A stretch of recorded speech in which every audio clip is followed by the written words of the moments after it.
Salut les amis, c'est Timena et bienvenue dans cette vidéo d'actualité tech et geek. Aujourd'hui c'est une spéciale Apple, comme vous l'avez vu dans le titre, puisqu'il y a une conférence qui s'est tenue le 20 avril 2021. Et donc bien sûr on va en parler, on va parler des nouveautés qui ont été présentées par Apple. Allez, je vous en dis plus après le générique, c'est parti.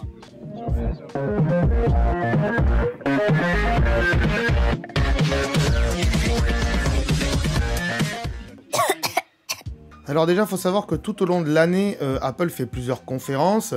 En général, en janvier, ils font rien. Au mois d'avril, c'est plutôt les iPads et les Mac aussi, et quelques autres petites nouveautés. C'est ce qu'on va voir aujourd'hui. En mois de juin, c'est la WWDC, comme je l'ai dit dans les news, ou je le dirai dans les news plus tard. C'est une conférence de développeurs où là, on vous présente des nouveautés logicielles pour que les développeurs aient quelques mois pour travailler dessus avant que ça sorte. En septembre-octobre, en général, c'est une conférence qui annonce les nouveaux iPhones et les nouvelles Apple Watch. Si bien sûr, ils n'ont pas eu le temps et qu'ils ne veulent pas le sortir tout de suite, ils décalent à octobre ou novembre. Ça peut arriver. Et des fois, en effet, en novembre, il y a encore une conférence où ils annoncent des trucs. Voilà. Donc là, aujourd'hui, je vais passer en tout petit, c'est iPad, Mac, vous allez voir plein de nouveautés. Bref, qu'est-ce que c'est? Bim, ceci, oh là là, qu'est-ce que c'est? Ça s'appelle des Apple Tags, ou des Apple Tags, faites la liaison, faites comme vous voulez. Vous allez me dire, mais qu'est-ce que c'est? À quoi ça sert? C'est bien beau, c'est un porte-clés Apple, ok, mais à quoi ça sert? Alors, ça ressemble à ça, en vrai, voilà, il veut marquer AirTag. Alors, on dit Apple Tag, mais c'est des AirTags. Alors, c'est des petits boutons, vous voyez, comme ça, c'est pas très grand, avec du Bluetooth à l'intérieur, du Bluetooth Low Energy, donc qui pompe pas beaucoup de batterie. Il n'y a pas de batterie à l'intérieur, c'est des piles boutons qu'on pourra changer soi-même. Alors, on voit qu'on peut les personnaliser, quand on les commande chez Apple, on peut les personnaliser, écrire ce qu'on veut dessus, mais ça, on peut le faire sur tous les produits Apple, donc c'est pas nouveau. Et voilà, il y en a plein avec différents supports, on peut donc les mettre en porte-clés, on peut les mettre avec des attaches et tout ça. Et bien sûr, donc on peut les accrocher à son sac à dos, à ses clés, les mettre dans les doudous de vos enfants. On peut les mettre un peu partout, voilà. Et ça va servir comme ça à ne pas perdre ces objets. Voilà, si par exemple vous le mettez à vos clés et que vous perdez vos clés, vous ne savez pas où sont vos clés, eh bien depuis l'application, j'y viens, depuis l'application localisée, je crois qu'elle s'appelle comme ça en France, en anglais c'est Find My je sais pas quoi, eh bien depuis cette application, vous allez pouvoir retrouver comme ça votre objet. Alors bien sûr c'est à portée de Bluetooth, c'est-à-dire aux alentours de 10 mètres. C'est pas 10 km, c'est 10 mètres. Voilà, le Bluetooth Low Energy, ils ont des portées de 10 mètres, voire un petit peu plus. Mais en général, c'est 10 mètres. Donc, si bien sûr, vous l'avez mis l'Apple Tag dans votre valise et que votre valise elle est à l'autre bout du monde, ça va pas marcher du tout. Voilà, sachez-le. Ce qui est intéressant là-dessus, bon, il y a plein d'autres marques qui font ça. Il y a Tilt, par exemple, qui fait ça. Il y a d'autres marques qui font ça. Mais ce qui est intéressant, ce que j'avais pas vu avec Tilt et les autres marques, c'est que là, il y a une puce de chez Apple à l'intérieur du AirTag, et résultat, comme ça, on va pouvoir, avec son iPhone, il y a une flèche qui va nous diriger pour savoir où est l'objet.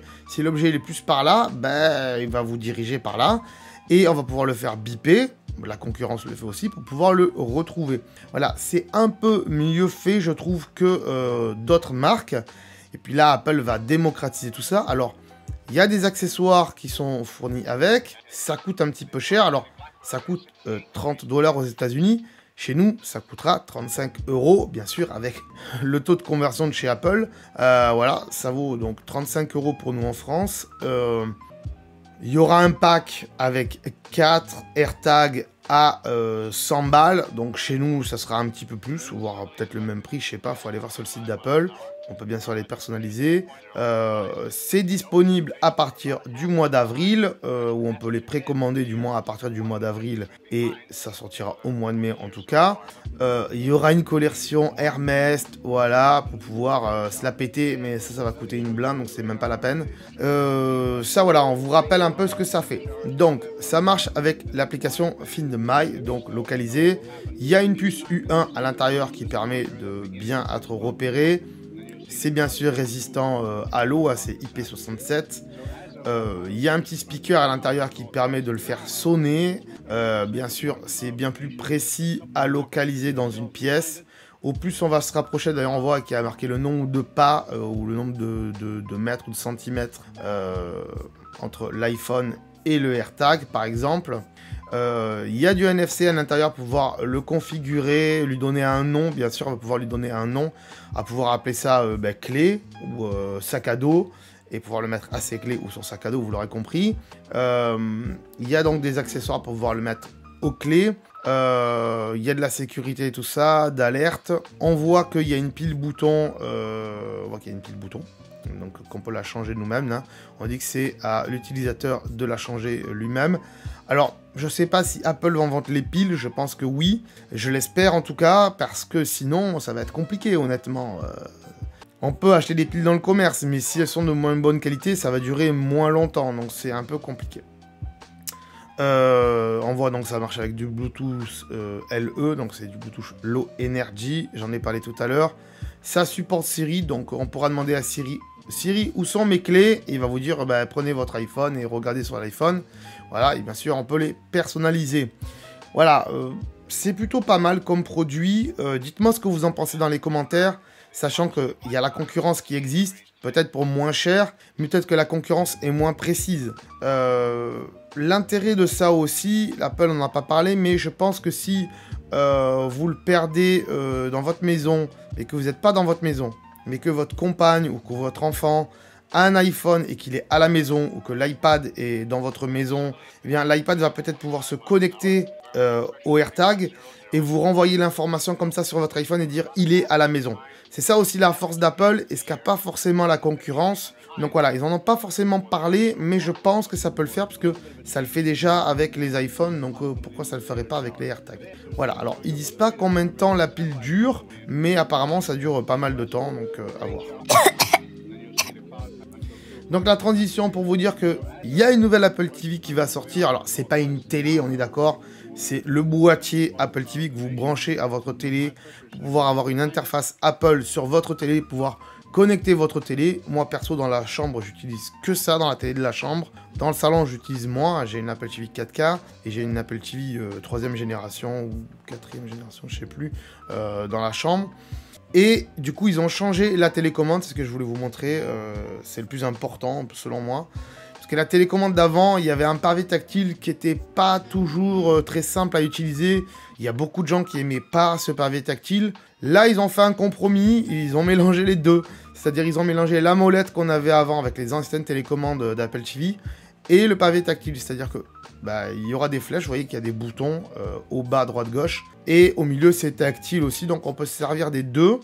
Ce qui est intéressant aussi, c'est qu'on peut faire comme sur les vieux iPods, c'est-à-dire quand on va vouloir avancer dans une vidéo, on va pouvoir tourner comme ça, circulairement, sur la couronne au-dessus, là où il y a les 4 petits points. Et ça va comme ça avancer dans le film ou reculer dans le film. Voilà, c'est plutôt cool. Il y a des boutons qui ont changé, il y a un bouton de retour qui avant ne s'appelait pas retour, mais bon voilà. Il y a le bouton play, ok. Le bouton Siri a disparu au profit d'un bouton couper le son. C'est plutôt pas mal parce qu'on l'avait pas, il y avait juste monter, descendre le volume, il n'y avait pas coupé le son. Mais le bouton Siri est sur le côté, vous le voyez là au-dessus du pouce de la madame. Il y a le bouton Siri, ils l'ont mis sur le côté. Voilà, Steve Jobs aurait pas du tout fait ça parce que c'est pas du tout... C'est un peu bizarre. D'ailleurs, il y a un bouton pour l'éteindre maintenant, l'Apple TV, qui est en haut. Voilà. Moi, perso, j'aurais mis le bouton Siri de l'autre côté du bouton éteindre. Voilà. À tester. Alors, apparemment, elle est plus en vert en dessous, parce qu'elle était en vert en dessous, là, dans la partie blanche où il n'y a rien. À voir si elle est encore en vert. Honnêtement, il vaut mieux pas qu'ils mettent du vert, parce que à chaque fois, elle tombait, elle s'éclatait. À mon avis, il devait y avoir pas mal de retours en SAV, donc c'est compliqué. Cette Apple TV, vous voyez, le boîtier, il change pas, c'est le même.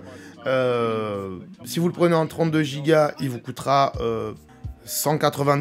Donc, je connais pas bien les prix en France, il faudra aller voir sur le site d'Apple. Et en 64 Go, ça coûtera 200 $. Qu'est-ce qu'elle fait cette Apple TV? Donc elle sera disponible au mois de mai, vous inquiétez pas, hein, voilà, vous pouvez la précommander au mois d'avril, le 30 avril, et elle sera disponible au mois de mai. Quand? On ne sait pas.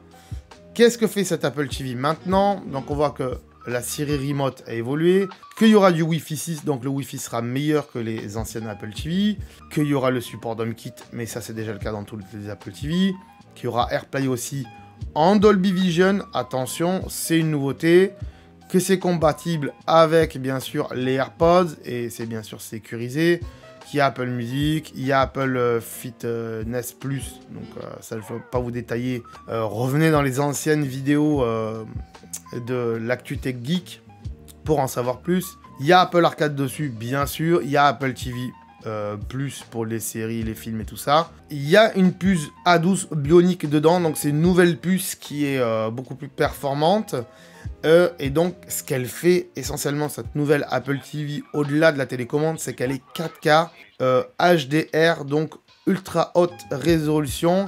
Et ce qu'on pourra faire avec cette Apple TV, mais on pourra le faire aussi avec les Apple TV précédentes, c'est-à-dire la 4K et celle d'avant qui n'était pas 4K, je sais plus, c'était la 4e génération, je crois, parce que ça c'est la 6e génération d'Apple TV. Ben, il y a, avec votre iPhone, vous allez pouvoir faire la balance des couleurs, c'est-à-dire vous allez pouvoir mettre votre iPhone devant votre télé, en ayant branché l'Apple TV bien sûr, il va envoyer des images, l'iPhone va capter, et il va dire boum, c'est cette colorimétrie qu'il faut, c'est ce réglage, et comme ça l'Apple TV va se régler automatiquement par rapport à votre téléviseur, ça va régler automatiquement les couleurs, et ça c'est cool.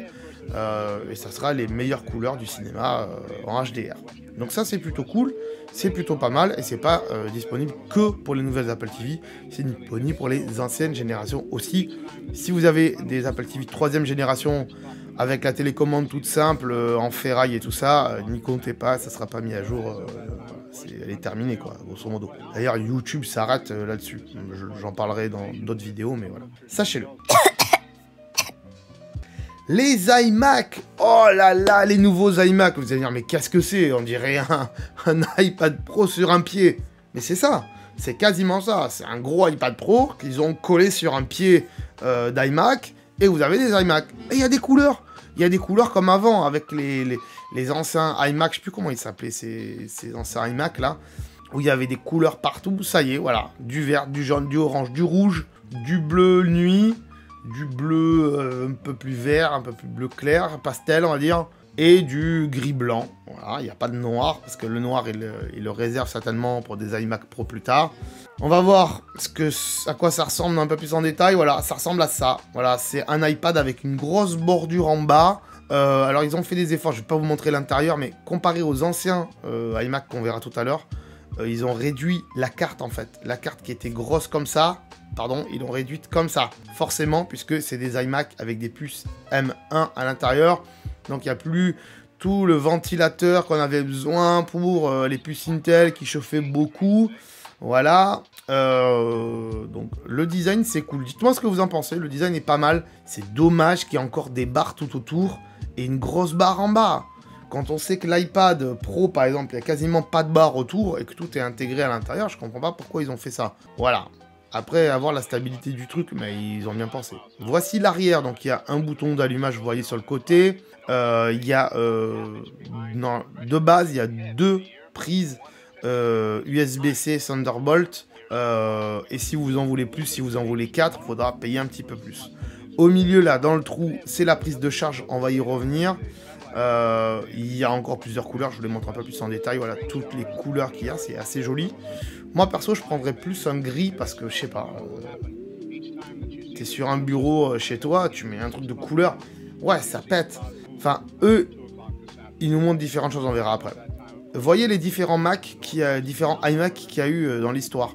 Donc le gros, donc tout à gauche, le gros avec déjà des couleurs à l'époque, qui étaient magnifiques. Moi j'en ai pas eu un, mais j'ai vu que j'avais quelqu'un, je connaissais quelqu'un qui en avait un, et c'était vraiment impressionnant, oui, parce qu'à l'époque c'était gros, parce que les écrans, il y avait encore des tubes cathodiques, il n'y avait pas des écrans plats à l'époque, les enfants, hein, pour les plus jeunes d'entre vous, sachez-le. Ensuite il y a eu le Marque Tournesol, vous voyez, celui avec la grosse base bien ronde là, et le pied vachement amovible, il s'appelait l'iMac Tournesol. Donc ça c'était cool. Et après donc on a ce qu'on a connu des iMac avec le pied comme ça en forme de L. Et vous voyez que c'était déjà carré et vachement épais. Après ils ont un peu réduit mais ils l'ont bombé encore un peu. Jusqu'à arriver au dernier, voilà, tout à droite. Voilà, il nous le montre en situation. Voilà, alors bien sûr les situations d'Apple c'est toujours fait pour être assez joli. On voit que derrière il y a un chou-fleur qui est vert. Il y a une genre de bougie dans un pot qui est vert. Autour, il y a de la verdure. Et donc, on vous met un iMac tout vert. Voilà, ils ont fait ça pour plusieurs images aussi. Voilà, c'est assez joli. Je sais pas ce que vous en pensez. Je regarde en haut parce que les photos qui sont beaucoup plus grandes pour moi au-dessus. Mais je pourrais les regarder en face, hein, mais ça, y a pas de problème. Ne vous inquiétez pas. Voilà, c'est assez joli. Les performances, bah, bien sûr, c'est des performances énormes avec les puces M1. J'en ai fait une vidéo d'ailleurs des puces M1. Si vous ne savez pas ce que c'est que les puces M1, je vous invite à aller voir la vidéo que j'ai fait sur les puces M1. Donc, je vous la mets en description de cette vidéo et à la fin de cette vidéo en suggestion. Donc, n'hésitez pas à aller voir cette vidéo pour savoir, si vous ne savez pas ce que c'est, que les puces M1 de chez Apple, c'est des puces ultra performantes. C'est quasiment les mêmes puces qu'il y a dans les iPad Pro. On y reviendra tout à l'heure, vous verrez. On voit donc les prises USB-C avec donc des ports Thunderbolt. Ça veut dire qu'elles sont plus rapides, hein, c'est du USB-C plus rapide. Donc par défaut, il y en a 2. Et si vous en voulez 4, il faudra payer, on verra ça après. Le chargeur, il est comme ça, c'est-à-dire qu'il y a la prise de charge sur le côté, et à côté, on peut brancher un RJ45 pour Internet. Voilà, la prise Internet n'est plus branchée au dos de l'iPhone. Et ça, c'est cool parce qu'au moins, il n'y aura pas beaucoup de câbles derrière. Il y aura juste un câble pour l'alimenter, et en même temps, il passera le RJ45. Donc ça, c'est cool. Les nouveaux claviers aussi, donc là, bien sûr, ils sont colorés, vous le voyez. Sur ces nouveaux claviers, il y a Touch ID, il y a la reconnaissance d'empreinte pour pouvoir payer, faire des achats sur Internet et tout ça. C'était déjà le cas sur les MacBook Pro, les MacBook Air. Il y avait déjà Touch ID. Ça y est, sur les iMac, il y a Touch ID. Ce clavier sera compatible avec tous les Mac qui auront des puces M1 pour le Touch ID. Ils seront aussi compatibles avec les Mac qui ont des puces Intel, mais Touch ID ne marchera pas, sachez-le. Voilà, hein, voilà, sachez-le. Donc ça, c'est plutôt cool. Ce qui est dommage, c'est que ça coûte une blinde. Hein, ça coûte 100 balles le clavier si vous l'achetez tout seul. Hein, sinon, il est vendu avec l'iMac, forcément. Ce qui est dommage, c'est que du coup, bah, les claviers tierces, qui valent un peu moins cher, ou qui ont l'extension numérique à côté, bah, pourront pas bénéficier du Touch ID. C'est un peu dommage. Ça aurait été bien qu'Apple... Enfin, après, ils font ça pour vendre leur clavier, mais ça aurait été bien qu'Apple fasse juste un petit boîtier Touch ID qu'on peut brancher à côté, qui est indépendant de tout le reste, et que voilà, on puisse acheter un clavier tierce, surtout quand on a un Mac Mini. Quand on a un Mac Mini, en général, on n'achète pas forcément un clavier de chez Apple, on achète un clavier tierce, pardon, de chez Logitech par exemple. Ben là, on n'aura pas de Touch ID, donc c'est un peu dommage. Voilà, Apple, faut réfléchir à ça, à faire du Touch ID indépendant pour ceux qui en ont envie, ça serait plutôt cool. Voilà, que dire d'autre? Le prix, vous le voyez, de ces iMac avec la puce M1, donc c'est 1299 $. Je sais pas quel prix ils vont le faire en euros, j'ai pas les prix Europe pour l'instant, mais allez voir sur le site d'Apple, mais à mon avis, ça doit pas être plus cher, pas énormément plus cher que ça. Voilà, ça doit être aux alentours des 1300, un truc comme ça, hein, voilà, euros. Il y a donc 8 cœurs en CPU, 7 cœurs en GPU, 8 Go de mémoire vive, on va dire, et 256 Go de SSD, c'est le truc de base. C'est dommage que de base, il n'y ait que 256 Go de SSD, on aurait pu mettre 500 Go quand même. On est dans une période où les gigas valent plus grand chose, donc il faut vraiment qu'Apple fasse des efforts là-dessus. C'est un petit peu dommage, honnêtement. Donc on voit que c'est que juste pour 2 prises Thunderbolt et un Magic Keyboard intégré. Et ensuite, bien sûr, il passera à 1499 $ si on a 2 Thunderbolt et 2 prises USB type 3. Et donc le Magic Keyboard avec Touch ID en plus et le Ethernet, voilà, c'est un peu plus cher. Voilà, à voir sur le site d'Apple la configuration quand vous l'achetez, voilà, mais voilà. Moi je trouve ça assez cool comme design, je sais pas ce que vous en pensez, dites-le dans les commentaires, mais je trouve le design assez cool. C'est dommage qu'il y ait une grosse bordure en bas, mais bon voilà. C'est disponible au mois de mai, bien sûr, c'est la dame qui vous le dit, donc si elle vous le dit, c'est que c'est vrai. qu'est-ce que fait cet iMac? On résume tout ça. Donc bien sûr, cet iMac, il a Big Sur à l'intérieur. Ah oui, le son, je vous en ai pas parlé, mais le son là-dedans, ils ont vachement amélioré le son. Grosso modo, c'est quasiment le même son que sur un iPad Pro, voire mieux. Voilà, bien sûr, c'est compatible avec les AirPods. C'est 2 fois plus rapide que les anciens iMac. On est au courant. Il y a du True Tone pour pas vous niquer les yeux à l'intérieur.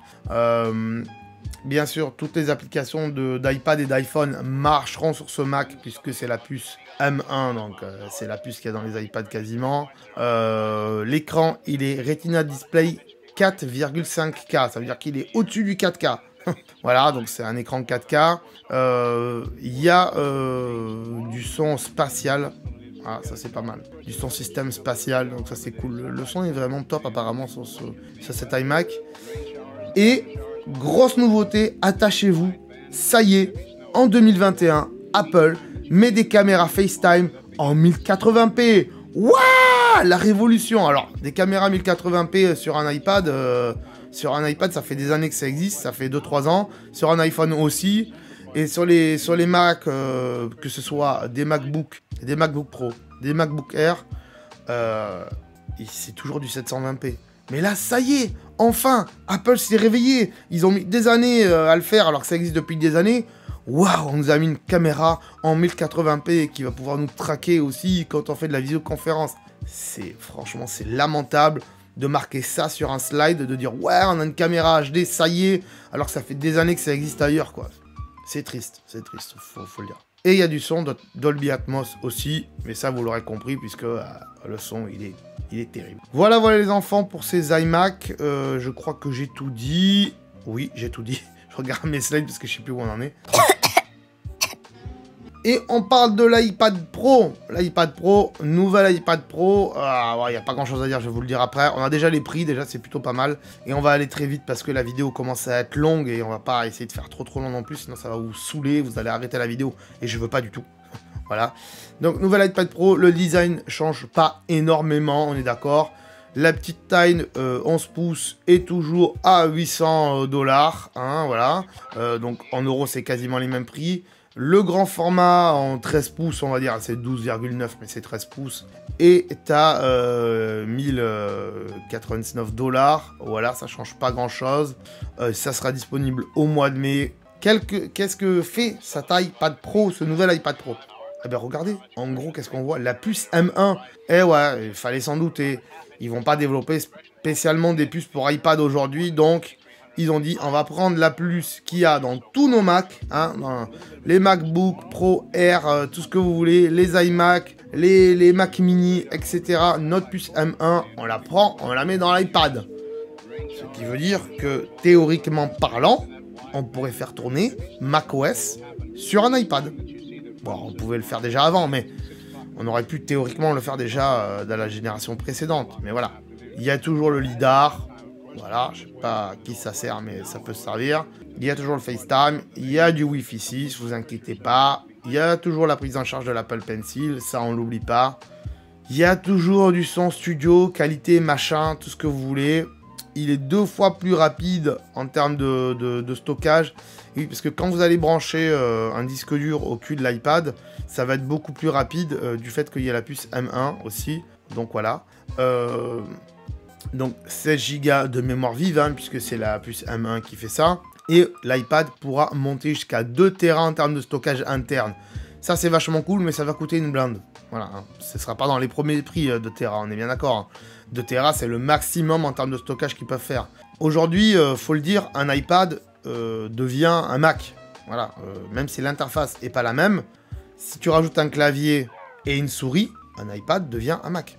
Voilà, faut le dire.